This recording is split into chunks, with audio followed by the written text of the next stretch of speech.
19 साल, 2 एनकाउंटर और दोनों में एक ही पुलिसकर्मी पर बड़ी साजिश रचने का आरोप। बावजूद इसके दो माओं के बार बार के दर्द को बयां करने के बाद भी उस पुलिसकर्मी को प्रमोशन पर प्रमोशन मिलता है और थानेदार से डीएसपी तक का सफर तय कर लेते हैं, लेकिन उस अधिकारी का बाल बांका नहीं होता है। जी हां, हम बात कर रहे हैं डीएसपी राजेश शर्मा।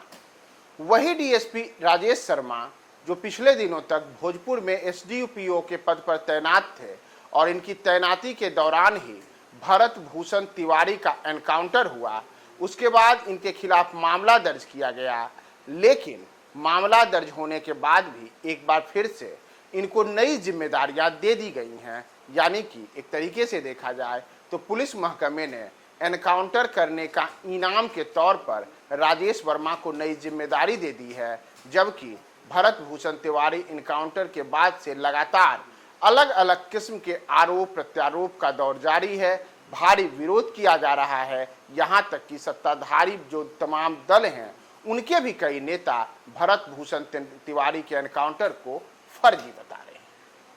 नमस्कार, मैं हूं प्रियदर्शन और आप देख रहे हैं न्यूज फॉर नेशन। और हम आज राजेश शर्मा के उन बातों के बारे में आपको बताएंगे जो पिछले 19 वर्षों से लगातार उनके इर्द गिर्द घिरा हुआ है कि कैसे राजेश शर्मा जो खुद को एनकाउंटर करने के एक तरीके से अपने आप में स्पेशलिस्ट भी कहे जाते हैं, वे राजेश शर्मा जब एनकाउंटर करते हैं तो विवादों में घिरते हैं। उनके हर एनकाउंटर को एक प्रकार से कहा जाए तो पीड़ित के द्वारा फर्जी बताया जाता है।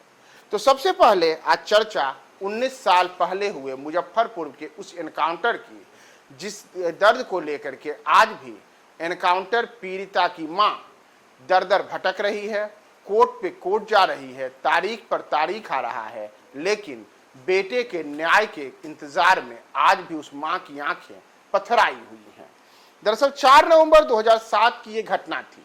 जब मुजफ्फरपुर में एमआईटी कॉलेज के पास मनीष महिवाल, मुकुल ठाकुर और सुबोध कुमार सिंह की पुलिस मुठभेड़ में मौत हो गई। कुछ उसी तर्ज पर जैसे हम सब ने इसी पिछले महीने 17 जून 2026 को देखा था, जब भोजपुर के शाहपुर थाना क्षेत्र में भरत तिवारी का एनकाउंटर हुआ और उसके बाद राजेश शर्मा विवादों में घिरे। तो एमआईटी मुजफ्फरपुर के पास भी जो एनकाउंटर हुआ था, उस दौरान उस थाना क्षेत्र के थानेदार राजेश शर्मा ही थे। और उस समय भी ये तमाम बातें सामने आई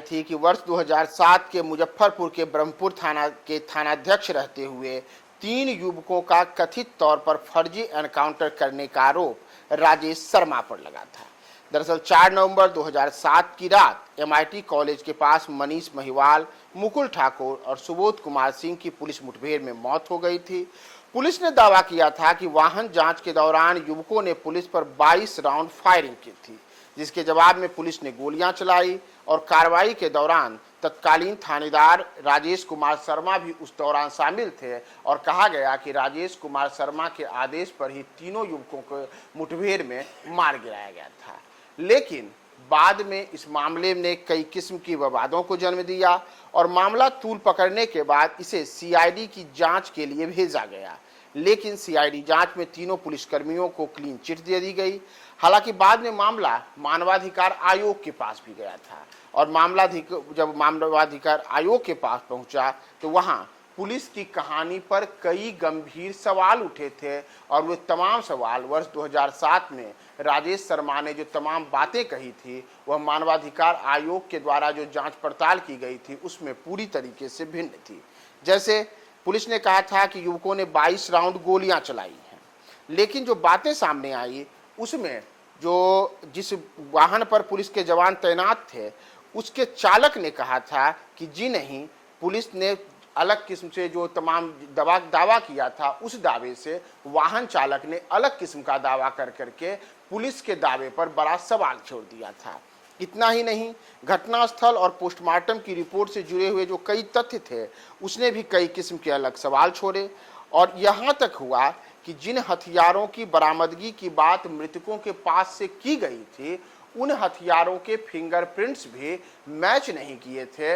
लेकिन इन तमाम चीज़ों के बाद भी राजेश शर्मा सहित जो इस पूरे मामले में अलग अलग तमाम अधिकारी थे, उनको क्लीन चिट दे दी गई थी। मनीष महिवाल, जिनकी उस मुठभेड़ में मौत हुई थी, उनकी मां अनीता देवी आज भी उस घटना को न्याय की अधूरी लड़ाई बताती हैं और उनका कहना है कि उनके 17 वर्षीय बेटे को पुलिस ने पूछताछ के लिए घर से लेकर के गई थी और अगले दिन मुठभेड़ में मरा हुआ घोषित कर दिया था। दरअसल मनीष की मां अनीता देवी का कहना है कि 4 नवंबर 2007 को वो सब छठ पर्व की तैयारी कर रही थी। घर में पकवान ठेकुआ बनाने की तैयारी चल रही थी, लेकिन इसी बीच पुलिस उनके घर में आती है और उनके बेटे को लेकर के चली जाती है।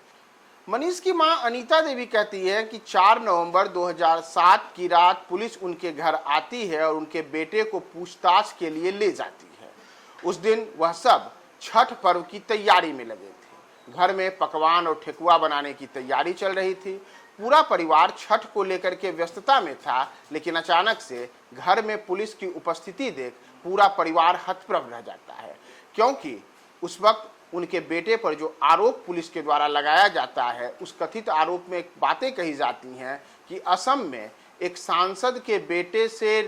फिरौती की राशि लेकर के किसी की हत्या करने या संभवतः कुछ ऐसा ही आपराधिक घटना को अंजाम देने की तैयारी में मनीष था और इसी को लेकर के पुलिस उनसे पूछताछ करने के लिए ले जाती है। लेकिन अगले दिन मनीष सहित उसके 3 जो साथी होते हैं, उनकी लाश मिलती है और कहा जाता है कि तीनों ने पुलिस के ऊपर 22 राउंड गोलियां चलाई थी और इसी के कारण पुलिस मुठभेड़ में उन तीनों को मार गिराया गया। लेकिन पुलिस अपनी जो कहानी बयां करती है, मनीष की मां पूरी तरीके से उस कहानी से अलग बातें कहती हैं और कहती हैं कि पुलिस ने तो फर्जी तरीके से मेरे बेटे को मार गिराया था। जैसा मैंने आपको बताया कि सीआईडी से लेकर के मानवाधिकार आयोग तक यह मामला जाता है और आज भी यह मामला हाई कोर्ट में है। मनीष की मां पथराई हुई आंखों से कहती है कि अब तो इस मामले की न सुनवाई हो रही है, न कोई तारीख तय हो रहा है और मेरे बेटे के जिस शख्स ने हत्या की, यानी कि राजेश शर्मा पर जो वह कथित आरोप लगाती हैं,